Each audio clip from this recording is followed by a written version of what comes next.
In Melbourne town, where the suits all grind, there's a lawyer with a vision, one of a kind.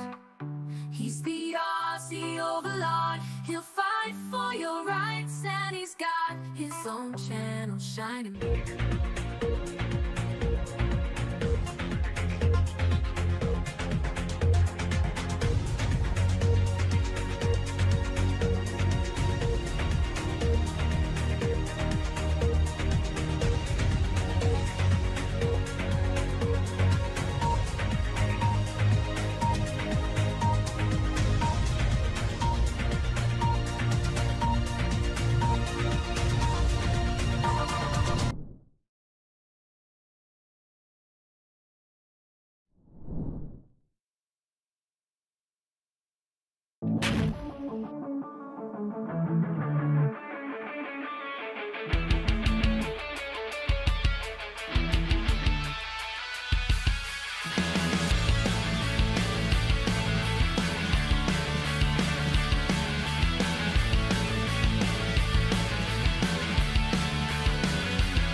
Don't mind me for just a second, because whilst I was on time, I am also making sure that I've closed off all the stuff that I had for work.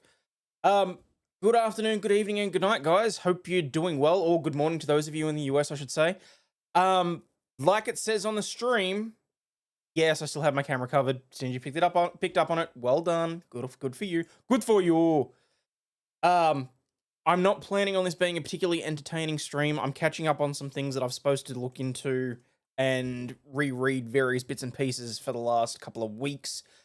I'm going to be looking at the mis and disinformation bill, about whether or not it's actually going to be dead in the water, which we can all hope. But after that, there was some new cybersecurity laws that came in that I need to look over, and a few other things. So I figured, hey, we've got an hour. I'm sure as shit not going to try and compete with the Sarah Boone coverage.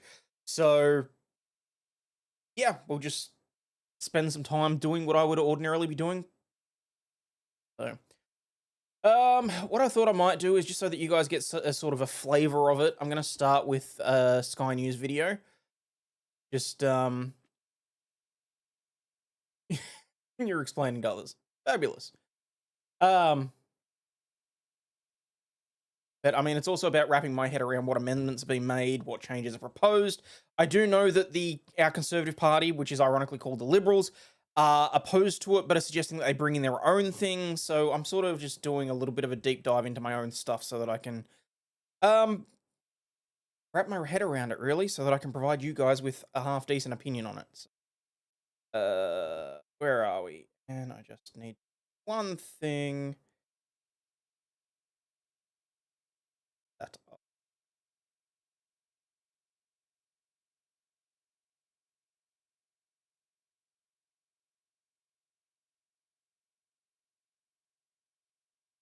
Last day, you can put in a submission from the members of the public to the government's misinformation bill, which has been generating plenty of headlines. Joining me now, the Assistant Minister, the Prime Minister, the man who really calls the shots, Patrick Gorman, and former Liberal MP in New South Wales Liberal Party President Jason Falinski. Thanks both for your time. Patrick didn't correct me, so he agrees with that, obviously. Misinformation bill. I might start with you on this, Jason. You might give me some ammunition for Patrick, I sense, on this. There's a few people, Liberal small L and big L, concerned with this. This is something a lot of people are concerned about. Some of the stuff that's put out there on Facebook is frankly wild and inaccurate. Is it possible to legislate for it, I guess, is the question. No, is the answer, Tom. And I noticed that Patrick's not correcting you, because it's almost like he's as arrogant as a Brisbane Lions supporter on the Monday after a grand final. I don't know what's going on there. No, look, you know, in the history of the world, the greatest amount of misinformation and disinformation has always been perpetrated by governments, not by citizens.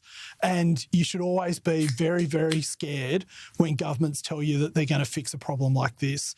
This is pretty serious. And what is most serious about it is, in fact, all the institutions that should be guarding us against this, like the legal profession, are just falling into line because they see rivers of gold from this legislation. And it's very serious. And I hope people in Canberra take it seriously. Fuck you, dude. Yeah, we're not arrogant. I will just say bipartisan program. So commiserations to you Swan supporters and to Lions. I hope you soaked it up. How good were the pubs in Fitzroy on Saturday night? That's all. I didn't start the mention of this, but Jason gave me a window. Pat, on to the serious business of this bill. It's difficult, isn't it? There's going to be a subjectivity to a lot of posts. There's going to be, people now flagging stuff, and somehow there has to be an arbiter for the truth. You can see how that's pretty problematic, surely. Well, Tom, you seem to be able to define the truth on your panel. So if you can do it, I'm sure the smart people at the Australian Communications and Media Authority can do it. We have a range of regulations for broadcast, television, radio. I don't see why the social media giants shouldn't have some level of scrutiny applied to them. I think it's quite reasonable that you have the government acting in this. What are they saying? Targets. So Labor claims that it targets false, misleading, deceptive online content. Media watchdog, the ACMA, to police and penalise social media. Concerns that public opinions online may be subjectively deemed misinformation. That's the major issue that I have, is that obviously if the government's the one that determines what's misleading information or what's misinformation or what's more concerningly described as disinformation, how the hell does anyone get any sort of opinion that isn't government mandated?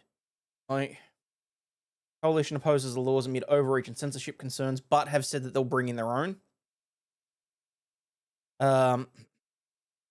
Academic and artistic content exempt, but everyday Australians are not. And see, the funny thing was, because I saw a clip today, because they had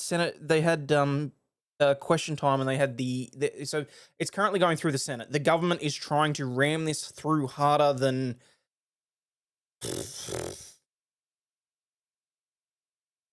See, I thought of a whole bunch of inappropriate jokes there, one about Asmongold, the other about Amaranth, and the other one about Lizzo. I'm going to leave those aside. Point is, the government is trying to shove this legislation down our throat before the end of the year. And they were having the hearings today, and the ABC, the government-funded media company here, the Australian Broadcasting Company, Australian Broadcasting Corporation, I should say, which is effectively is supposed to be our PBS, they basically had the CEO there, and he said, I'm fine with it because we're exempt. So, okay, so it's quite literally to stifle everyday opinion as opposed to legacy media. My great concern is that this is going to be effectively what could potentially shut my channel down, because I can't risk my practicing certificate as a lawyer and various other bits and pieces. But at the same time, is it something that I'm willing to give up in order to fight the cause? It may well be something that I have to do. If anything, the academics and artists should be censored more thoroughly. Well, I don't know. Depends on the circumstances. Rules for thee and not for me. Pretty much. Area, there was huge community concern about people not feeling like they do know whether what they're seeing online is or isn't true, whether they are receiving disinformation or misinformation. It's entirely appropriate the government acts in this area, and obviously we've seen today, just as Jason foreshadowed, that the Coalition doesn't want to support this bill. Now, I think that's pretty disappointing. We're going through a consultation process at the moment. I would have thought that it was better to actually go through that process, make sure that we can see how this bill would benefit Australians, because that's what I believe it will do.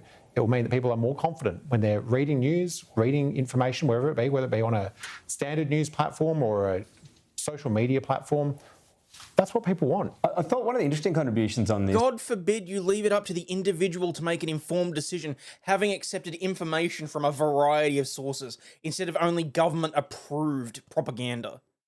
And yeah, sure, okay, fine, you can say that, right-wing media, left-wing media, they're not going to be censored or anything like that. But anyone with a genuine grassroots opinion is potentially going to be, if it clashes with what the government considers to be appropriate. Or at least that's my understanding of it. I'm watching this video and then I'm going to read through the legislation myself. Like I said, people, for those of you that haven't looked at the title, I'm not planning for this to be a particularly entertaining stream. This is more about me doing research, forming my own opinion on things. So People just want to guzzle all the loads of the government. The government, who said some of the things that people put out there during COVID that would have been banned have turned out to be true. Isn't that a great example of why doing this is just really hard? Oh, I haven't read that particular submission, and you could quiz me on a range of them, and I haven't read them all. It's not my portfolio. Soon it'll be banned anyway. He was a senior health bureaucrat. Yeah. Stuff, for example, like when people said, the vaccine doesn't appear to stop the spread, would have been labelled as wrong, false, misleading, and turned out to be true. Oh, look, well, bureaucrats, or in this case, former bureaucrats, often have a range of different opinions. That's nothing new. It's government's job and the parliament's job to decide. But that's the point. Of the parliament to legislate. No, it's not.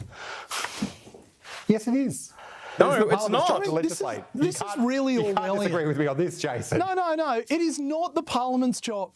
Patrick, sorry. It is not the parliament's job to decide what truth is. I mean, I just feel like sending every member of the Labor Party a copy of John Stuart Mill's essay on free speech. The whole point was it wasn't meant to stop people from lying. It was to allow people to test what the truth is. This is Orwellian, what you guys are proposing. And I don't understand why you think it's okay. And I go back to what I said before. Where are all the lawyers that are meant to uphold the right to free speech? Where are they? They're falling into line. Jason, some of us are send in the working lawyers. hard I in don't the know middle of the that's night the best, to bring news to people. I don't know that's always the best solution, but if you want to just start sending lawyers left, right and centre. Jason. You and I agree on that. All right. Too many lawyers in my family, so I'll duck that question. Not that anyone was asking me, but anyway. Jason, what about Barnaby Joyce? I mean, one of the things within this bill is you can't do something or say something that's wrong that might damage the economy. Does his warnings of exploding Chinese solar panels and hot water systems might fall foul of that? Is he going a bit off script here, the former Deputy PM? Well, look, I mean, this is exactly what I'm talking about, Tom. I mean, we would be denied the humour of Barnaby Joyce and the evocative imagery that he can come up with every once in a while. I mean, this is why this bill is so bad. I mean, the whole idea of giving public servants and left-wing politicians the right to tell me what is true and untrue, I tell you what, makes me more nervous than a long-tailed cat in a room full of rocking chairs. You couldn't come up with something better than that. The program all of a sudden. That's evocative. All right. Don't worry, that'll be banned soon. I don't even. All right. What did you think of Barnaby on solar panels? Well, could that fall foul of this law if suddenly there's no confidence? I don't know, hot water systems and solar power or EVs. Well, apparently I you're should not allowed to say. say anything against the banking system or anything like that. Normal cars have all got computer chips in them. Would this damage the economy and fall foul of this law, Patrick? Oh, look, I think we're trying to conflate, or we're trying to make sense of Barnaby Joyce while talking about serious legislation, and trying to do those two things at once is always difficult. Come on, and even personal Jason attacks knows are not that, appropriate at this having point. sat in the coalition party room with him. What it comes down to when it comes down to Barnaby Joyce is it was about a month or so ago, he was sort of saying ballot papers are bullets, which was a pretty weird thing to be saying. Now he's saying batteries are bullets. It's another strange thing for Barnaby Joyce to be saying. What we know, though, is that Australia does need to be able to manufacture more of these assets here in Australia, including batteries. We've put into the parliament the Future Made in Australia plan, which includes $500 million for batteries made here in Australia. Barnaby Joyce voted against that. He's very good at finding problems. He's always very reluctant to back us. Now, I've got you here. I've got you as the authority on the government, Patrick. Help us out. Help me and Jason out. OK, I'll help you out. I did back the lines on the weekend, Tom, so I was with you. I'm not always with you, but I was with you on that. Now, if anyone's watching, I'm not seeking this. It's great to talk about the game. We'll do it in depth maybe later on. Negative gearing or capital gains tax, Patrick. Is this something genuinely on the table for Labor in terms of reform for investment properties? It's not government policy, Tom. AP has donated one gifted and says gifted one law. News and laughter with Aussie Overlaw'd memberships. AP dropping it. Congratulations. I can't remember. Appreciate that, AP. Also, guys, for those of you that have donated towards the fun run as well, just so you're aware, I have uploaded the things on the site and I will put out a screenshot of it just because I'm not sharing the actual site itself because it's got my daughter's details on it. But just so you're aware, AP, you and another A I didn't realize you have to put the letters and the names together because otherwise it'll just do the first name of the individual. So there's two A's there that have given different donations. Just giving you a heads up ahead of time. Make something that is made from very limited resources clever since they're for so-called green energy. Honestly, they just need to hurry up and open a freaking nuclear plant and suck it up and get on with it. It's the way that it's going to go. It's, this guy sounds like he drinks soy by the liter. No wonder he's scared by freedom of speech and is pro-government. No, so the guy on the left is an actual government minister. That I'm pretty sure that was the deputy PM. So the equivalent of the Australia's vice president. How sad is it that I don't even know that for sure because I could not care less. And this guy's from the guy on the right is from the Liberal Party, which is ironically our Conservative Party, our Red Party. So it gets so frustrating having to describe red, blue, liberal, and left wing is on the left, right wing is on the right. Quite literally, the guy in the middle is the dork that runs the news channel. Guy on the left's who I'm talking about. Yeah, I sort of assumed. All right. So I could only find two of the speeches. One was Pauline Hanson, and the other one was Russell Broadbent. I want to listen to both of them because they're making comment on it, and then I'll actually have a look at the introduction of new misinformation and disinformation legislation is just a renewed attack on freedom of speech in Australia.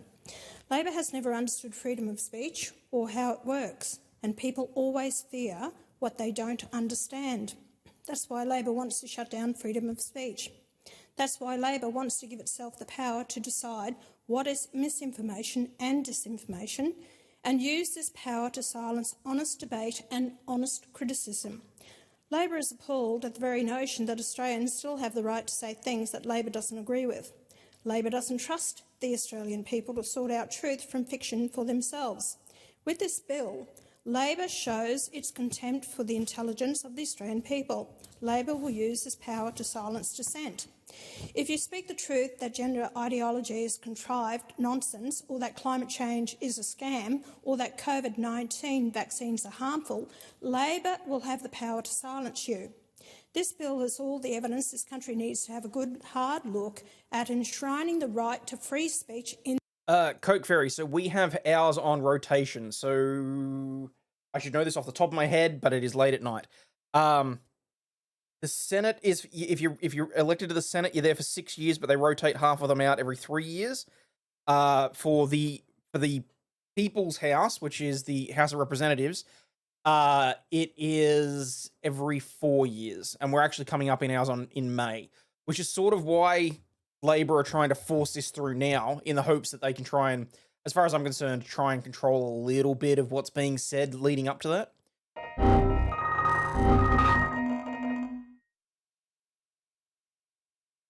They got me. The more freedom citizens of a country have, the more dangerous it is, but I'd rather live in a free, dangerous country than a safe, totalitarian regime. Exactly. Those that give up freedom for safety deserve neither.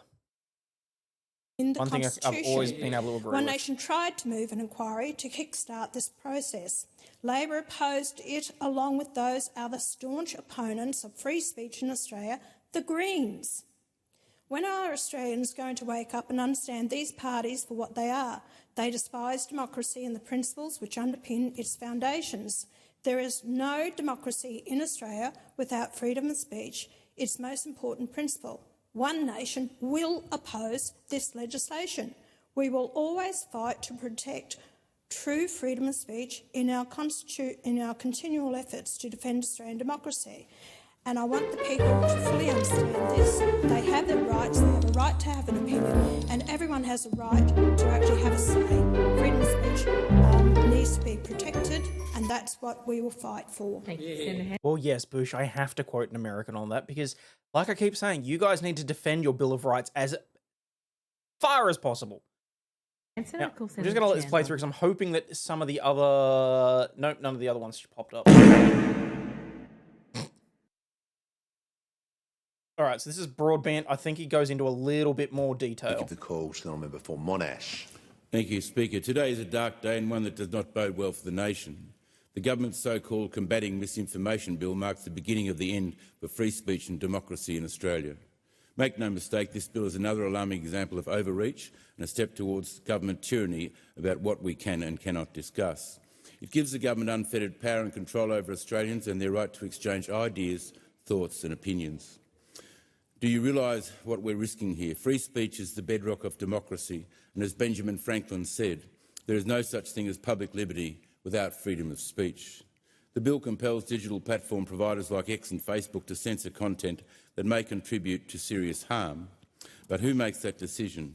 Who's the arbitrator of truth? One of the bill's definitions of content that may cause serious harm is content that may cause serious harm to public health in Australia, including the efficacy of preventive health measures. I've got them set to conservative. It shouldn't be going through it shouldn't be every 5 minutes, Bush. All right, people, Bush is complaining about it. Come on. We need 9 more memberships so I can turn the ads off. Where have I heard those words before? Why don't they just say misinformation is whatever discussion or debate goes against the narrative of the government of the day?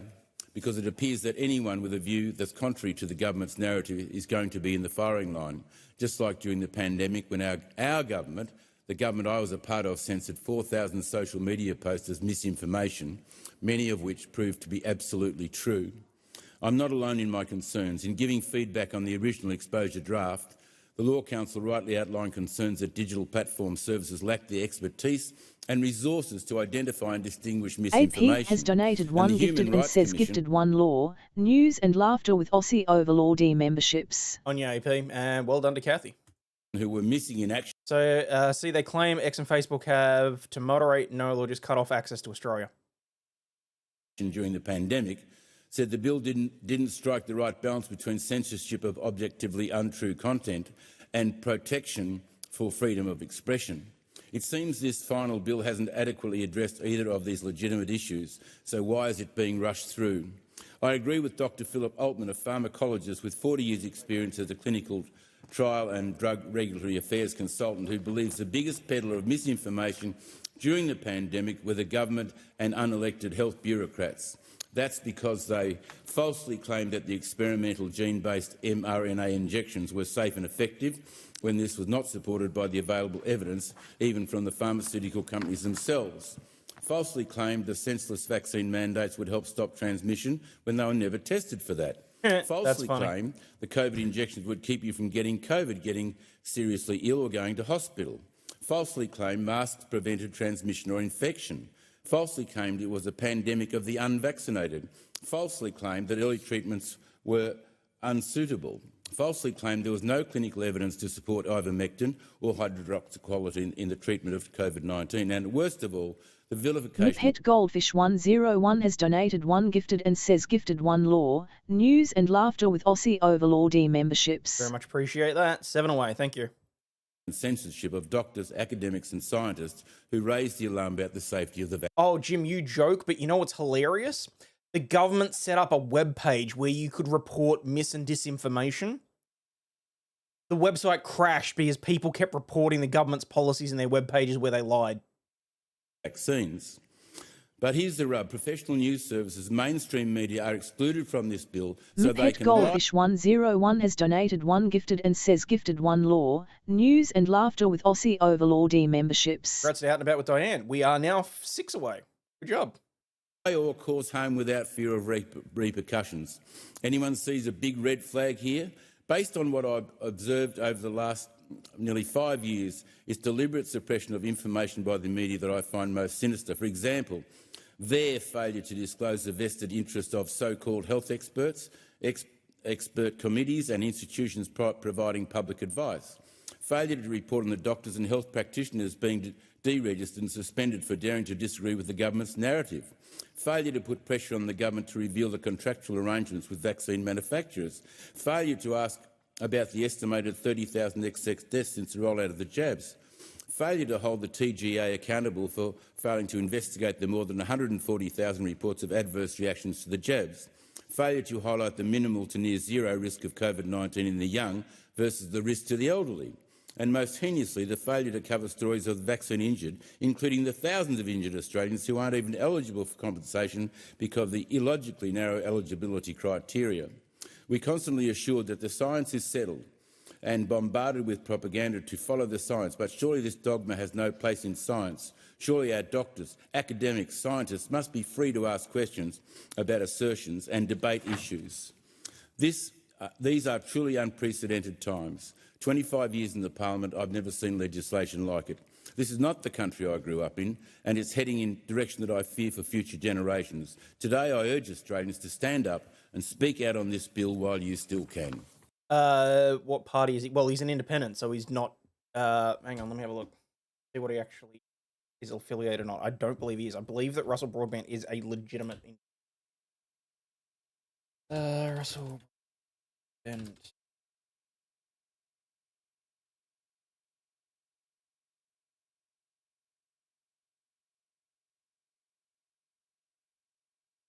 Represents the people of Monash in Federal Parliament of Australia.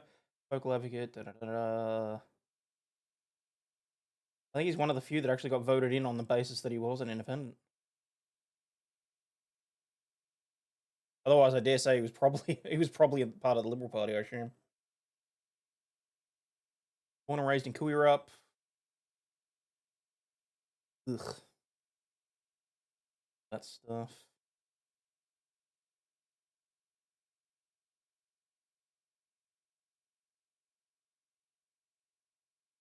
Main website is not. Monash, previously Macmillan. Stood down from the Liberal Party and its parliamentary party room and joined the crossbench in response to losing his party endorsement ahead of the federal election due by September 2025. Oh, so he recently stepped down from the Liberal Party. Oh, interesting. Okay. All I see now is that Judge Fleischer, but he's brilliant. You're very welcome. Who's the best person to message with our concerns about this? Just a local MP? For what it's worth, yes. The submissions for commentary on it closed about a week and a half ago. I certainly raised my voice and submitted some information that I was basically complaining. Well, this guy don't even know what he's on about. Make Australia great again, or is that make Australia great again? We'll take it either way. Support censorship as long as the censored posts are displayed on the front as a warning to others. All right, so that was Russell Broadbent talking. Him and Pauline Hanson were two of the only people that I could find their speeches actually displayed online. That's not to say that the rest of them aren't there. I don't have access to them. So what are we actually talking about, or what am I sitting here reading about? It's the Communication Legislation Amendment Combating Mis and Disinformation Bill. I've been meaning to read through this and do my own research on it for quite a while, and so I just figured, hey, why not? For anyone that is interested, this is the timeline so far, what we've had. On the 12th of September, it was introduced and read for a first time. They had next to no debate, and the second reading was moved on the same day, in the same sitting.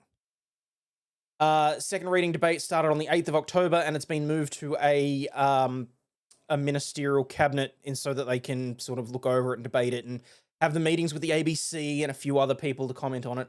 We've got transcripts of the speeches and whatnot. I'm not going to bore you guys and read through those, but I do need to read through the actual legislation so that I can wrap my own head around it. So, look, I'll be honest, this is going to be text-heavy, and as it says in the title, this is more than likely not going to be an entertaining stream for you guys, okay? This is more about me wrapping my head around what I consider to be a very dangerous piece of legislation and wanting to make sure that it is as bad as it seems, or if it's potentially worse. So, next federal election, look into parties that are against this shit and vote for them. Is pretty much a good way to do it. So Aussie politicrators name bills things that are the exact opposite of what they actually do, just like ours. Yep.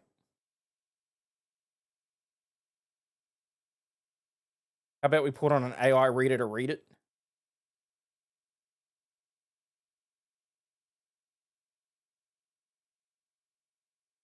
I mean, I could, but surely that'd just irritate you guys listening to... What's that? That's the cybersecurity bill that I was going to look at as well. Heard it mentioned once or twice on the radio, but they seriously glossed over it, which isn't surprising. Nope. Not in the slightest. A bill for an act to amend the law relating to communications and for related purposes.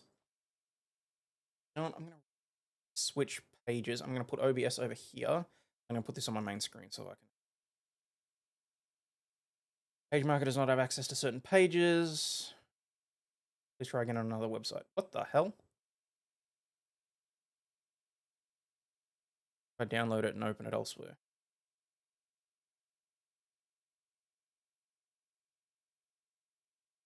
How will it work? Nope. Okay. I guess I'm not using my highlighting function. All right.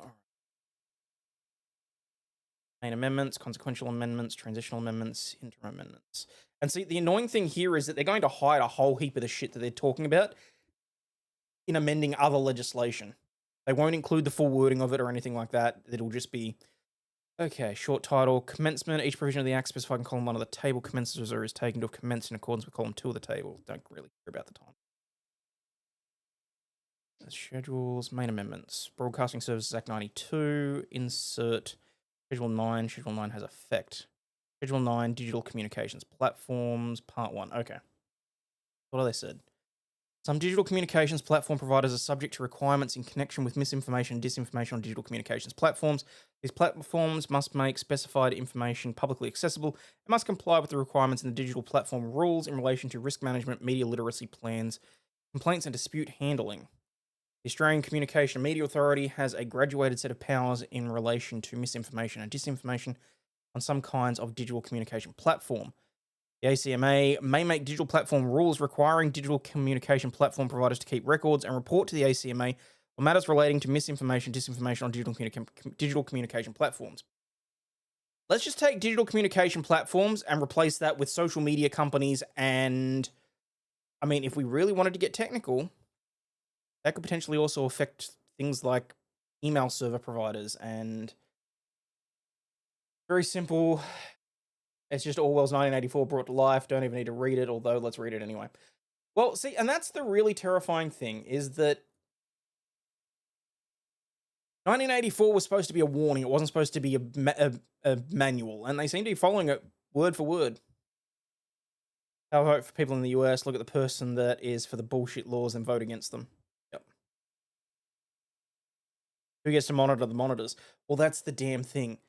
They're basically saying that they're going to be the only ones that can monitor shit. And they're the ones that have the entire arbitration over what is considered to be misinformation and disinformation.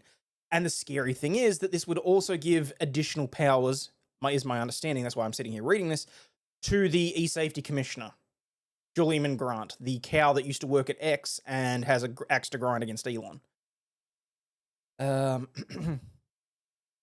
Okay, so the ACMA may make digital platform rules, so they're going to create rules for them to actually have to follow. ACMA may obtain information documents from digital communication platform providers, from social media companies, and others relating to those matters. The ACMA may publish information relating to those matters on its website. Bodies or associations representing sections of the digital platform industry may develop codes in relation to measures to prevent or respond to misinformation, disinformation on digital communication platforms. If the ACMA approves a misinformation code, digital platform providers in the relevant section of the digital platform industry must comply with the code while it is in force. So they can self-regulate, but if they do, then they have to comply with whatever information is provided. And the schedule, okay, so that's just, I'll come back to the definitions in case I need them. Probably don't. Fine. When this thing's 70 odd pages, I can skip through it. Digital service is the meaning giving a clause 4. Media literacy plan. Okay. Misinformation complaint means a complaint in relation to misinformation or disinformation on a digital communication platform or dissemination that is potentially misinformation or disinformation on a digital platform. That's right, people. It's not just limited to actual mis and disinformation. This also covers potential misinformation or disinformation. They don't even have to be accurate with it.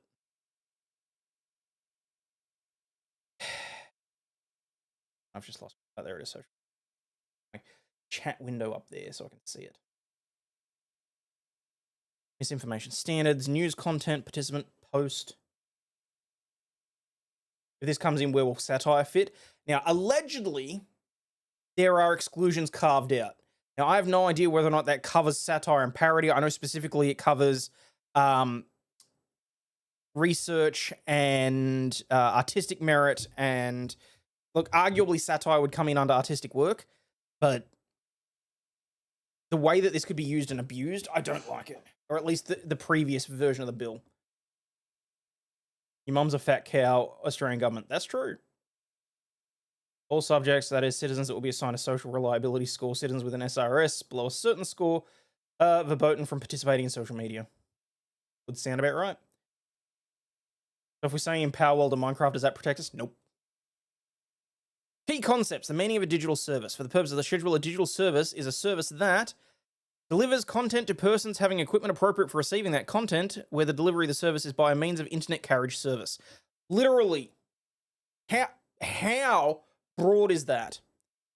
That captures emails, text messages, WhatsApp. Pretty much, well, I mean, when you say text messages, I don't mean like traditional cell phone coverage. I mean like pretty much any messaging app that is able to use internet in order to transmit the service. So it's not even like it's just stopping at, say, X or Facebook or Instagram or whatever else. The clause are deep reaching into this. The American that somehow made it into a position of power in Australia, and people in Australia think is a good idea to let foreign individuals into government. I never said that. I never agreed with that. I don't know how she got appointed. She sure as shit certainly didn't get voted in, that's for sure. It allows end users to access content using an internet carriage service. So literally, if it's a service that allows you to access areas outside of Australia as well. So, for example, that would potentially capture VPN services.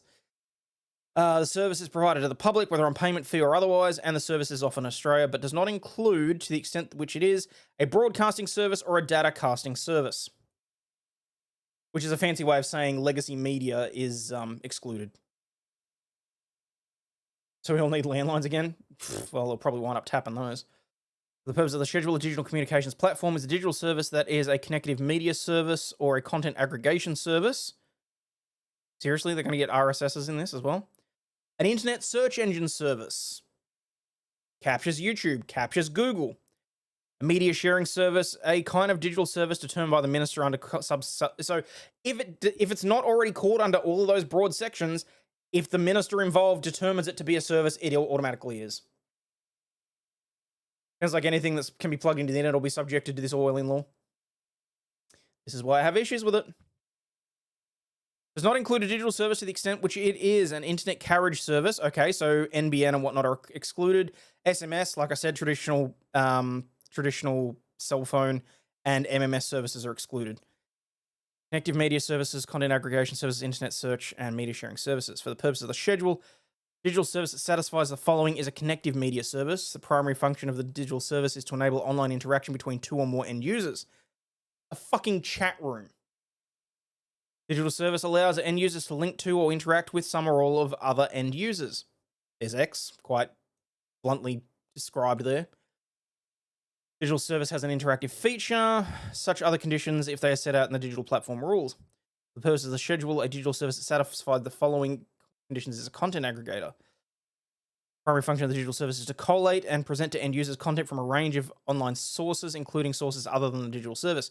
So Google News, for example, or Yahoo, or Fark, or third attempt, don't give up to a US, it leads to this. Quite probably. Service satisfy internet search engine. Okay, you know what? I don't care. Because these are all the things that it can apply to, and we know that they've made it as broad as they can. So is the PM the chief executive with checks and balances, or is he an effing king? Is his word law? No, he's a chief executive with checks and balances. The trouble is that both parties are relatively supportive of bringing in some measure of this. And that's why I'm not necessarily trusting the Liberal Party, who are in opposition at the moment. They're our Conservative Party. I'm not trusting them because they've already come out saying, yeah, sure, we don't agree with what they're saying here, but we think that somehow, somewhere, they need to be censored. So, in other words, fuck your freedom of speech. Yep.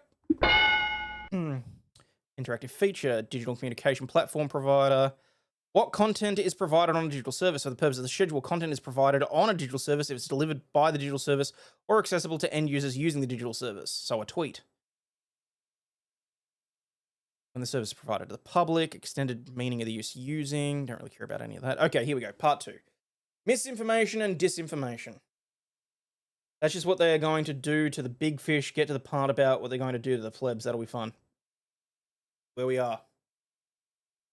The objects of this part are to enable end users to better understand the accuracy and credibility of content disseminated using digital communication platforms, and particularly content that purports to be factual or authoritative, as determined by the government of the day.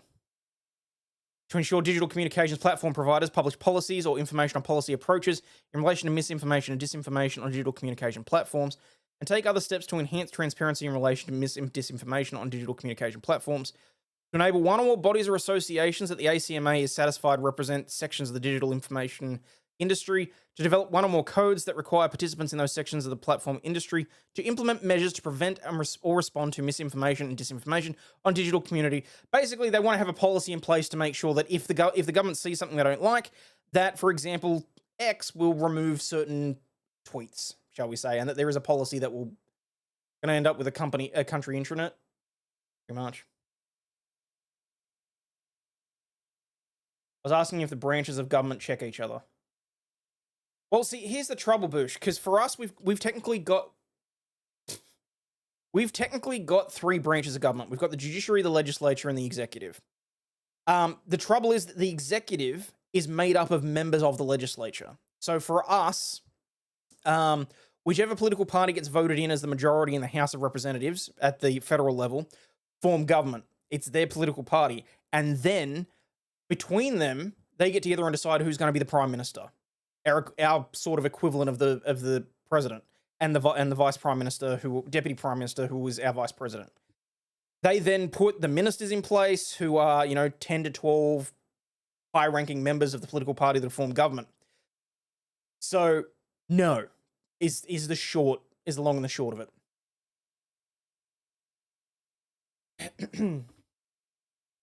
Where are we? I mean, we do technically still have the representative of the Crown who can dissolve the Parliament, who can refuse to swear legislation into power and all that sort of stuff. But let's face it, with what's going on in the UK, can we honestly say that the Governor General, the representative of the King, is going to turn away any legislation that's put in front of him? I had to stop myself then because I couldn't remember whether or not the current Governor General is a male or a female. I'm pretty sure it's just changed hands in the last, 12 or 18 months. So, I mean, that's supposed to be the final stopgap measure, is that if something is really bad, we're supposed to be able to appeal to the Governor General to veto the bill, basically, and have it resent back to the Parliament. But it's basically a rubber stamping at this point.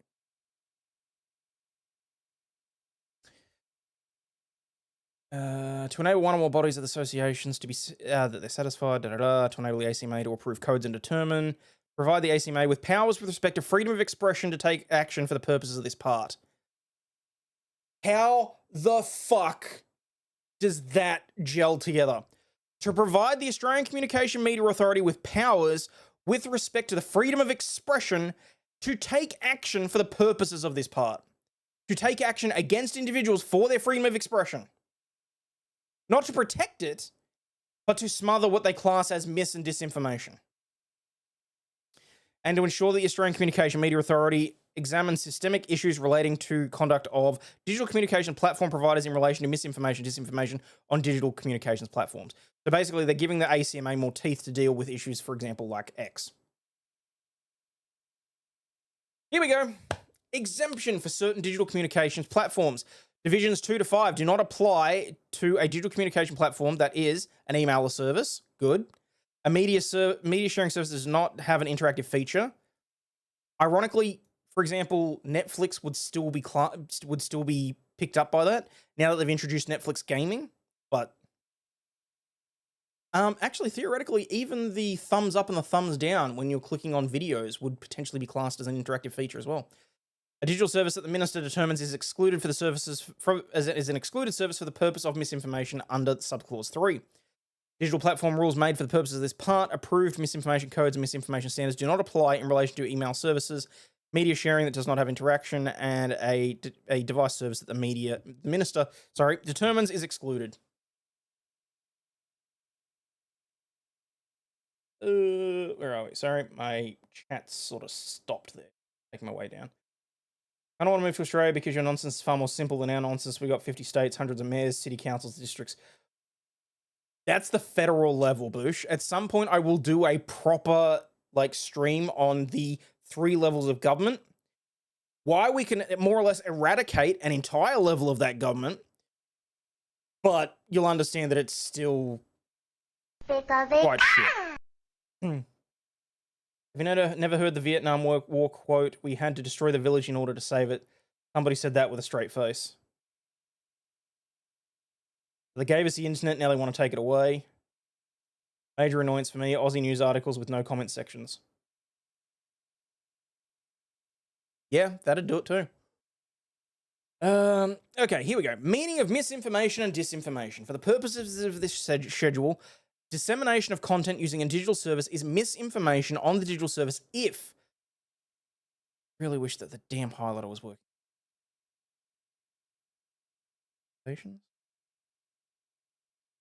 No, that's rotate. Sit on it and rotate.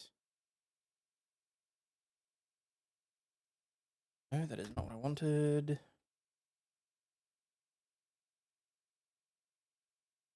Oh, hell, that doesn't matter.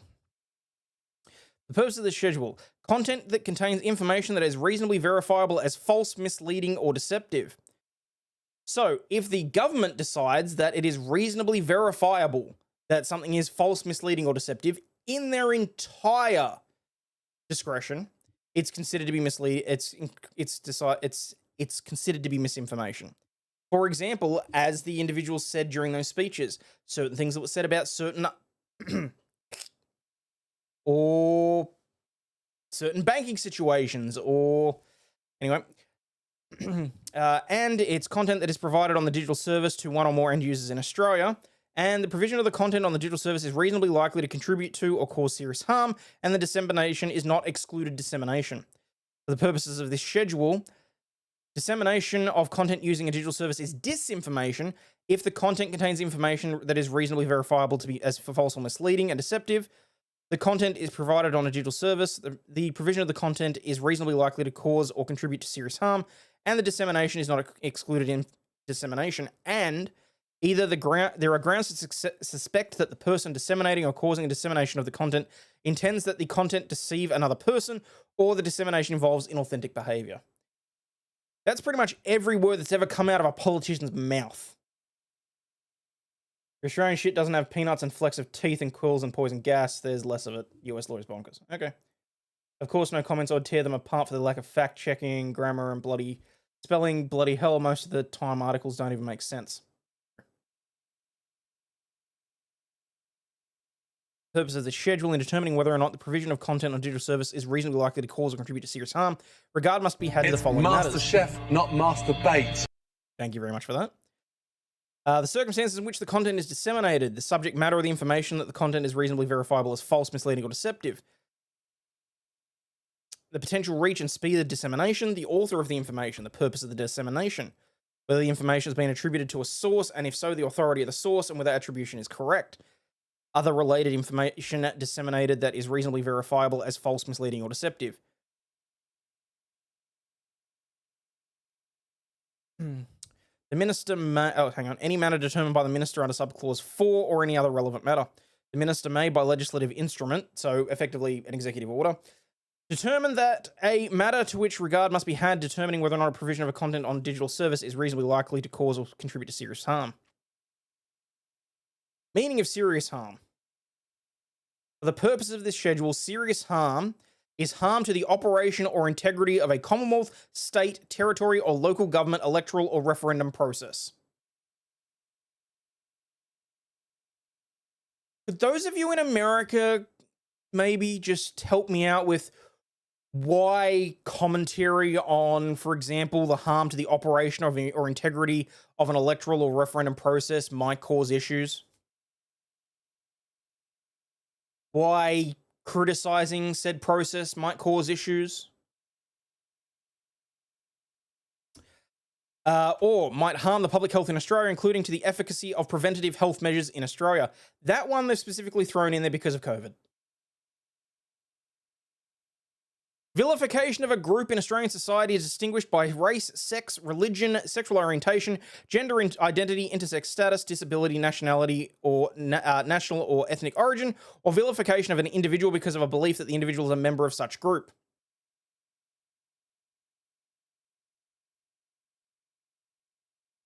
So see how they said that, you know, it had to cause serious harm, but then because of the definition of what they're classing as serious harm, like it's nowhere near the same sort of level of what you would expect it to be. Intentionally inflicted physical injury on an individual in Australia, which is fair. Imminent danger to critical infrastructure or disruption of emergency services in Australia, fair. Imminent harm to the Australian economy, fuck right off. Basically, they can determine that if you say something that can bring one of the banks down or criticize the banking system or anything that may cause destabilization of the economy, if you put that out there, that even just saying that will automatically be considered serious harm and it should be censored. And we'll get to the penalties. Love that you monetize and all that, but I'm losing 5 to 20 seconds with the ads. Yes, you're complaining.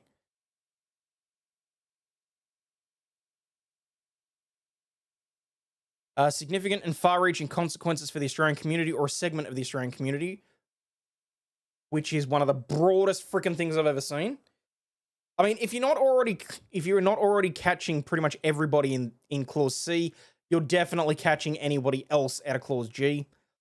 And finally, have severe consequences for an individual. So, the meaning of inauthentic behavior. The purposes of the schedule, dissemination of content on a digital service involves inauthentic behavior if the dissemination uses an automated system in a way that is reasonably likely to mislead an end user about a matter covered by subclause 2, or there are grounds to suspect that the dissemination is part of a coordinated action that is reasonably likely to mislead an end user about a matter covered by subclause 2. If you wear a sign saying the government sucks, the government says that harms. It's pretty much what that's a really good way to boil it down.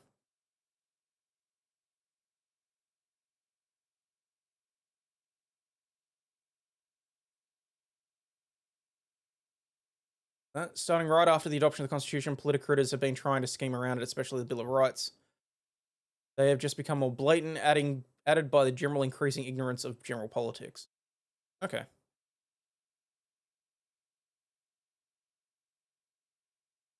Exactly. Hey, don't use your cards today. The system's been hacked. The banks are covering up. No, it's fine. And you are getting fined for saying that.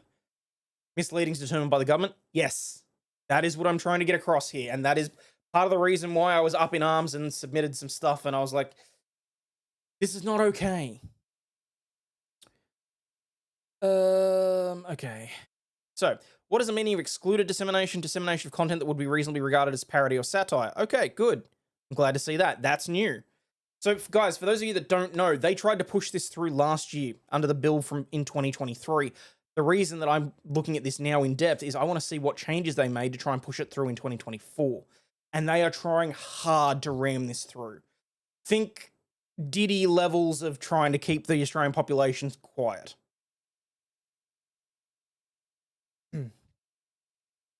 Dissemination of professional news content. Professional news content. That's new. They've reworded it. Reasonable dissemination of content for academic, artistic, scientific, or religious purpose. Arguably, that does not cover me, for example. I would hope that parody and satire might, but the trouble is that someone might see that I'm not engaging in parody or satire because I'm actually, in fact, engaging in commentary.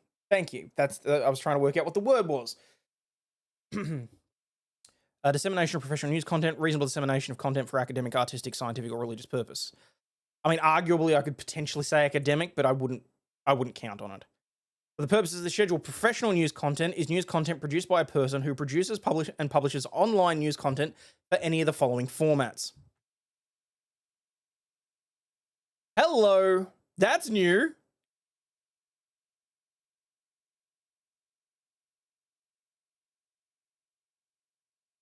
Okay,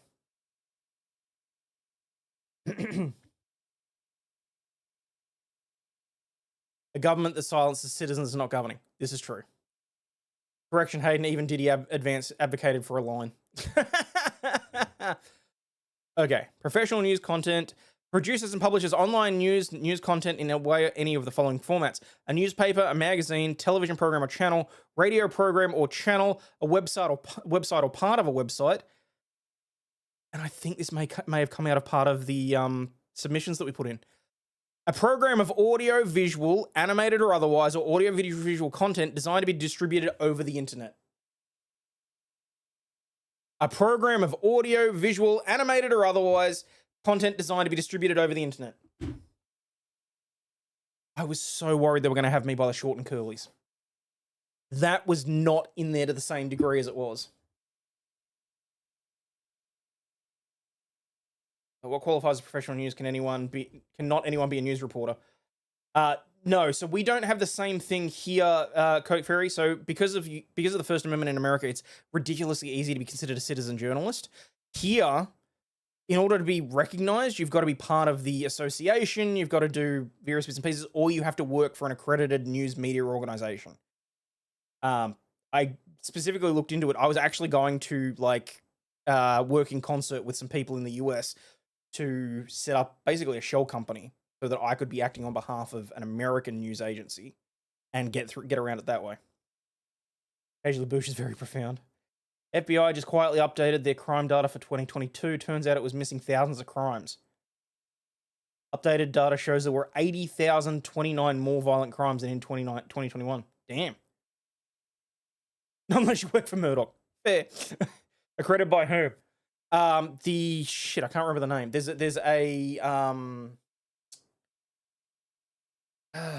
a journalists association that you can get credentials from.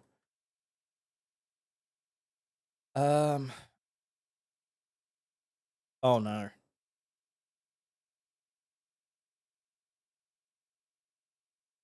Damn it. I was so happy when I read that. It's all these things, and they must be subject to following the rules of the Australian Press Council Standards, Practice, or Independent Media Council Code of Conduct. That's what I was thinking of, the Independent Media Council. Rules of the Commercial Television Industry Code of Practice, the Commercial Radio Code of Practice, or the Subscription Broadcast Television Code of Practice. Rules of a Code of Practice mentioned in paragraph 8.1a of the Australian Broadcasting Corporation, or the SBS. Rules are internal editorial standards that are analogous, and I can never say that. Analogous? That are identical to or similar to the rules mentioned in paragraphs 1, 2, and 3, or rules specified for the purpose of this paragraph in the digital platform rules, and has editorial independence from the subjects of the person's media coverage. Maybe you could start a movement called Solve Journos, but have it make sense. Maybe. Can you imagine how independent that body is? Yeah. Damn it, I may still have to wind up setting up a LLC in America. For the purposes of the schedule, news content is content that reports, investigates, or explains any of the following: issues or events that are relevant to and engaging persons in public debate and informing democratic decision-making. Current issues or events of public significance for persons at the local, regional, national, or international level. Current issues or events of interest to persons. Excuse me. So, to cover it up, that's a poor choice of words. To surmise, mainstream media or anyone that can be credentialed is excluded from being considered part of the dissemination of whatever the government decides is mis or disinformation. That does not include individuals like me that run YouTube channels. It does not include Bob and Mary down the street who run, well, I mean, it might if they run their own neighborhood newspaper or something like that. But if you're posting on Twitter, if you're posting on YouTube, if you're posting wherever, you're subject to these rules.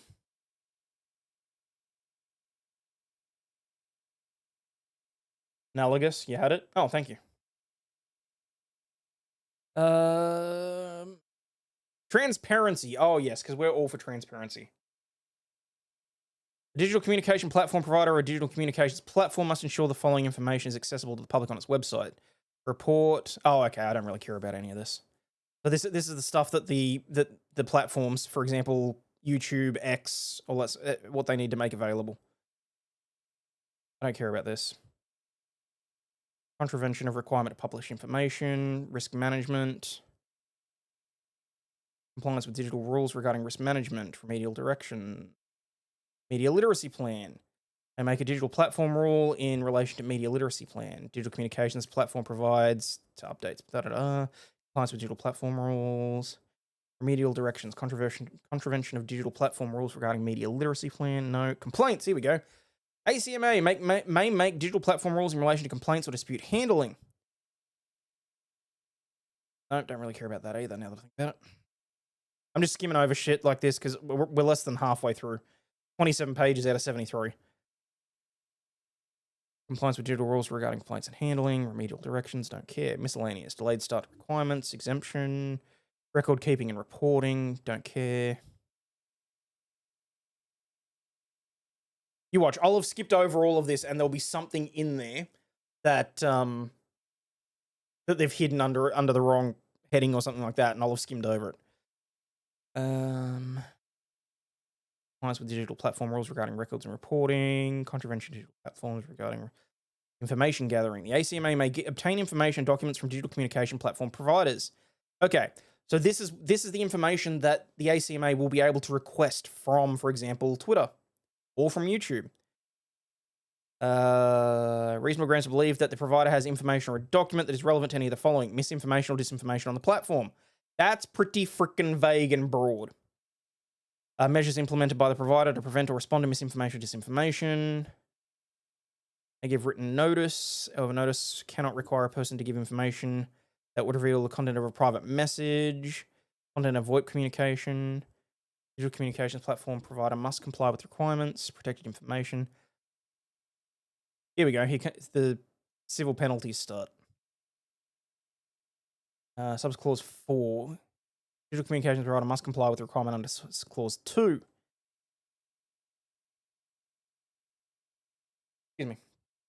May obtain information from other persons. Don't care.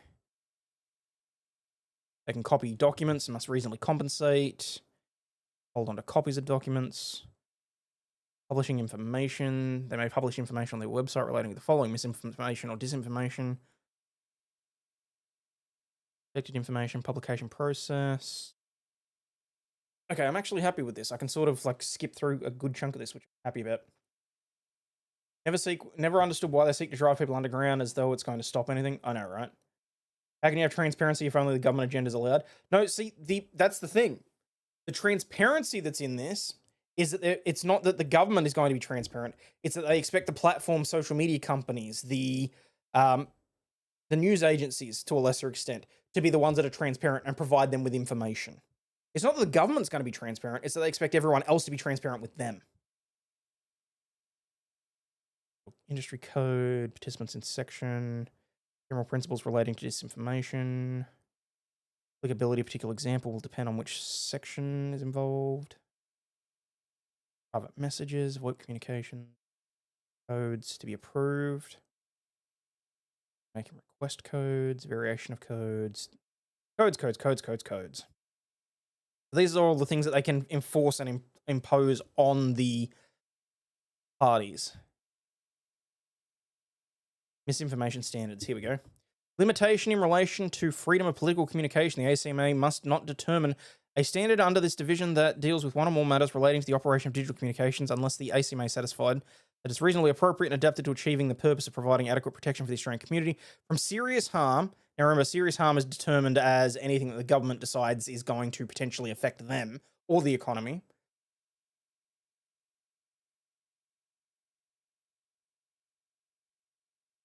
Oh yeah, it is. We are at the midnight, aren't we? I probably should wrap this up. May determine standards.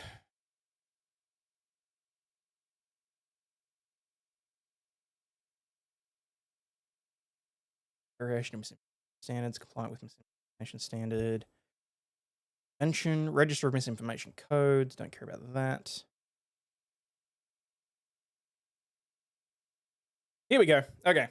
General provisions. Removing content and blocking end users. Nothing in this part Digital platform rules made for the purpose of this part. An approved misinformation code or misinformation standard requires a digital communications platform provider to remove from a digital communications platform content disseminated using the platform where the dissemination is not disinformation on the platform that involves inauthentic behavior. Okay. That's a roundabout way of saying, hey, if it's inauthentic behavior, but it's true, it doesn't have to be removed. Or prevent an end user from using a digital platform where the end user is not engaged in disinformation on the platform that involves inauthentic behavior. So basically, if someone commits fraud but provides truthful information, then whatever. Nothing in this part, digital rules, prevents a digital communication platform from removing content posted by an end user to a digital communication platform. Nothing in this part prevents a digital communications platform. Not that it requires them to. It's that nothing in here prevents them from removing it anyway. Of course, not limit any other law of that requires removal of content from digital communication platform. What the fuck?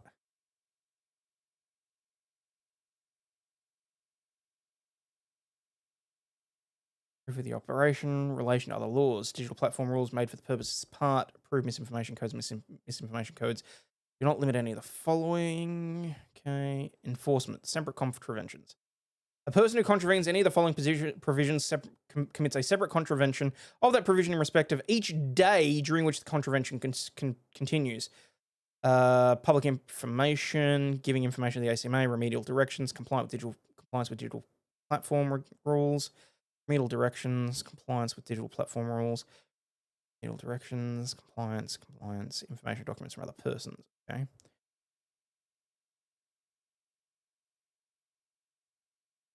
The ACMA is satisfied that a person has contravened any of the following provisions. They may issue a formal warning. Publishing information. So if you publish information that they determine is misleading or disinformation, they can give you a formal warning.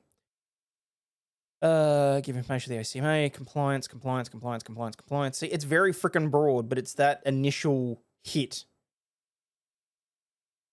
For the purpose of the Act on the Australian Communications and Media Authority Act 2005, director may, under any of the provisions, be noticed under this section. Remedial directions. No ancillary contravention of civil penalty provisions in the schedule. Section 205E does not apply in relation to civil penalty provisions of the schedule. Well, at least that's something. Service of summons, process, or notice on corporations incorporated outside of Australia. Oh, shit. They're going to try and loop some of the international stuff in this. Inauthentic, my real name is not Boosh McFadden, so I get arrested if I say something I don't like in this vague bullcrap.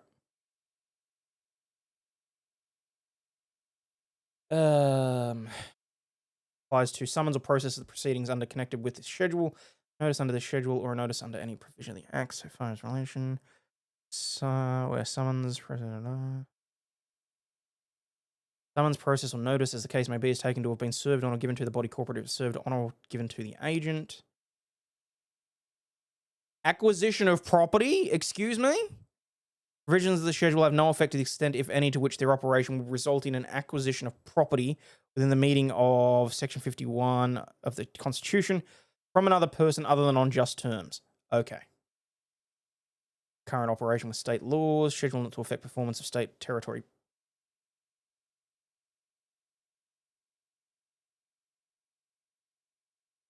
Avoid doubt the digital platform rules may not do the following: create an offence or civil penalty, provide powers of arrest or detention, or entry or search or seizure, impose a tax.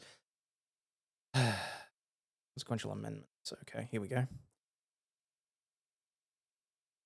This is where they'll probably include stuff in the Crimes Act, Broadcasting Services Act, the ACMA Act. Assist bodies in the ACMA is satisfied representing.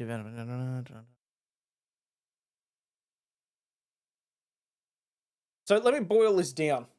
It's really time to use a VPN. The trouble is, Liberty Prime, a VPN will be captured under this. Under the broad and vagueness of the way that this is set up. For example, NordVPN, or hell, even Brave with their VPN. They would be required to comply with this, or they would be fined, or otherwise they'd have to cease acting, as they'd have to cease operations here in Australia. This is some bullshit. Now, I've skimmed over and sort of just ignored the elephant in the room. This bill allows the ACMA to set rules and regulations and requirements for the platforms to remove content on the basis of what the government deems to be mis and disinformation. Now, I've skimmed over that because I'm more interested in what the personal penalties are. I want to see what they can come after me personally for. If they can direct YouTube to take down one of my videos, fine, so be it. I'll take it to the next election. If they reckon they're going to turn around and fine me for posting a video, that's another thing entirely, frankly. Those of us that are not Australian, we just never have to set foot in Australian territory. No, it's not that they're going to ban VPNs, it's that they'll expect the VPN companies to comply with this. Providing them information and providing them with, well, based on whatever's included in the codes, it could be anything from restricting your service to censoring what you do and don't say to... They basically want complete control over how you interact on the internet.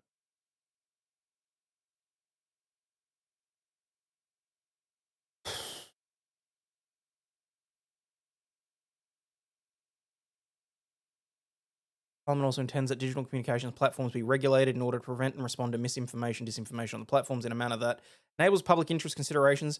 See, the Parliament intends that the digital communications platforms be regulated in order to prevent and respond to misinformation, disinformation on the platforms. The government wants to be able to tell the platforms what they can and can't do. Technological change, encouraging provisions of digital communication platforms in the Australian community. Bite me. Definition of newspaper. Medial direction. No. Excuse me. Digital platform rules. Here we go. After subsection 205F5D, insert the pecuniary penalty payable by a person in respect of a contravention of a civil penalty provision of Division 2 of Part 2 of Schedule 9 or Subdivision A of Div 3. If the person is a company, 5,000 penalty units. I know what current penalty unit at.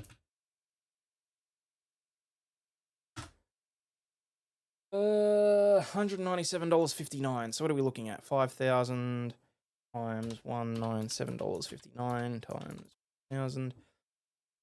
For a company, that is $987,950 per day in some instances. If you're an individual, $197.59 times 1,000.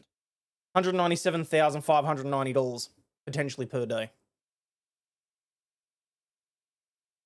Fuck that. Pecuniary penalty payable by a person in respect of contravention of subclause 33.4 and 34.5 of Schedule 9 must not exceed 40 penalty units, or if it's not a body culprit, 30 penalty units. It's still excessive.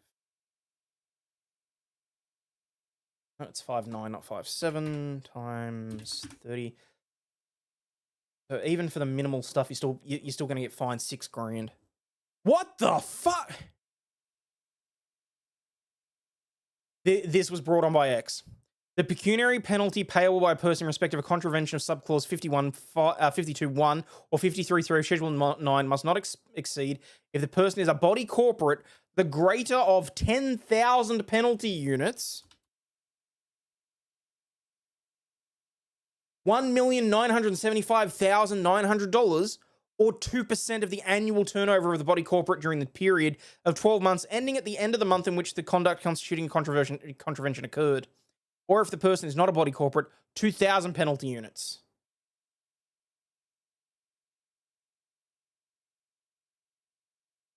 $395,000. How many dollar bucks to a penalty unit? Shit ton more than I can afford, that's for sure. The pecuniary penalty payable by person in respect of contravention of 62.1 or 63.3 of Schedule 9 must not exceed 25,000 or 5% of the turnover of the business. What was 62.1?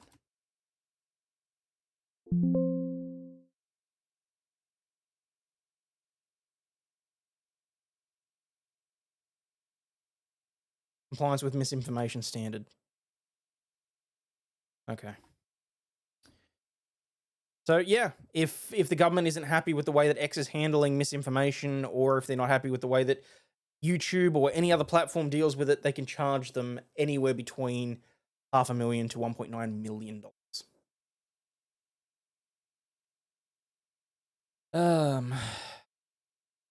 Federal court may also grant injunctions in relation to contravention of civil penalty provisions in Schedule 9. If the infringement notice relates to 8 penalty units, 6 penalty units.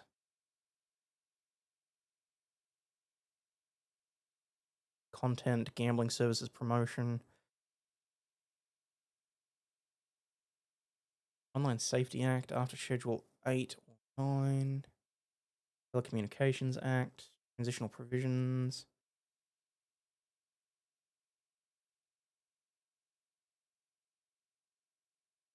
Okay. How will they collect Arrest X? Well, surprisingly, it'll depend on which government is in charge in America at the time, I would suppose, because we do have reciprocal judgments. If you guys get a judgment over there against an Australian company, it can be registered here, same as Australian ones can be registered in America. I would fully expect that there would be a significant amount of resistance given the First Amendment. But no, more likely than not, we would see X and YouTube or anyone else pull out of Australia. That's just it. I mean, look at what's happening in, what was it, Argentina? Brazil, thank you. Again, they'll just cut service. Yeah. Oh, Elon's not going to give a shit when the Australian government demands. Have you seen what he's been doing with the services commissioner? He doesn't give a shit about Julie and what she has to say. All right, what was this link, Boosh? I really should just pull it a night, I think. This got my blood pressure up, frankly. Oh, come on, I can't play that. Flash kids.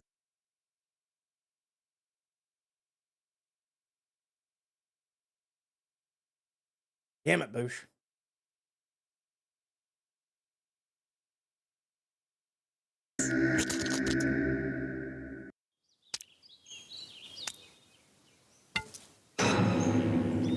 My word! An Indian! Say, I seem to be lost. I'm looking for the Taj Mahal, but I can't seem to find it. Crikey, sure is hot in India. Say, maybe you can tell me. What is that ball of fire in the sky? Sun? Sun. Interesting. Yes, how peculiar. I'm sure glad we don't have one of those in England.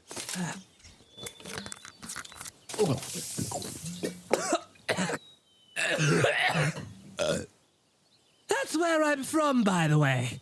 England. My name is Jonathan Smith. I'm an Englishman, and this isn't accurate. He hasn't shit himself yet. And considered quite a handsome one at that. Say, how old are you? Have they invented laws here yet? Oh, that's not really the creepy, crux of my question. Yes. Ah, well, never mind. Hello. Oh, John Ralph, there you are. What's going on here then? I was just talking to this wonderful Indian girl. Hello, darling. Say, do you know where the Taj Mahal is? What the fuck was that, Boosh?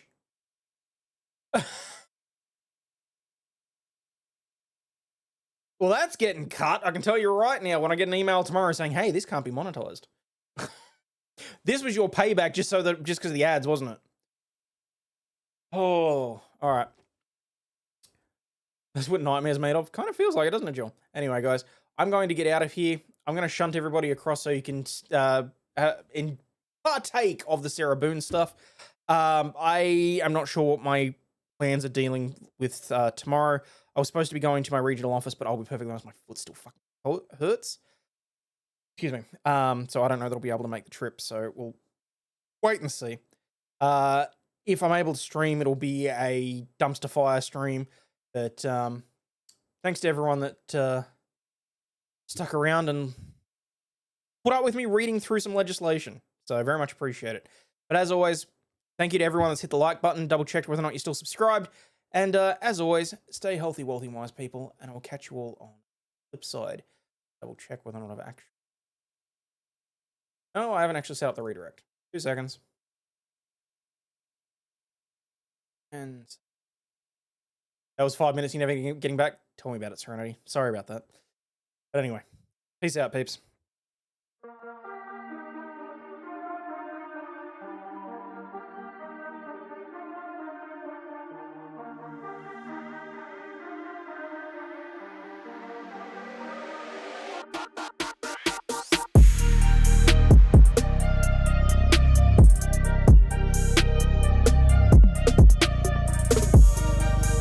This shit, I'm out. Fuck this shit, I'm out. No thanks. Don't mind me.